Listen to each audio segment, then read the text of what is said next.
Welcome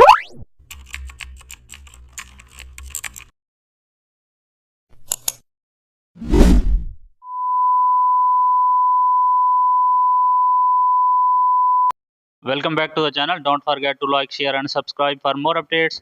Today we are explore an amazing topic of Photoshop, how to create a soft background gradient. Start by selecting the gradient tool from the toolbar, then choose a soft pastel gradient from the preset list. Drag the gradient across the canvas to set the base. Also adjust the angle to control how the colors blend.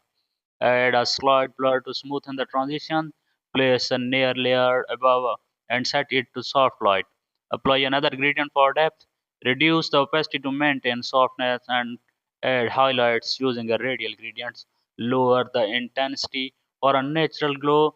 Also add shadows with a subtle dark gradient. Adjust brightness levels carefully.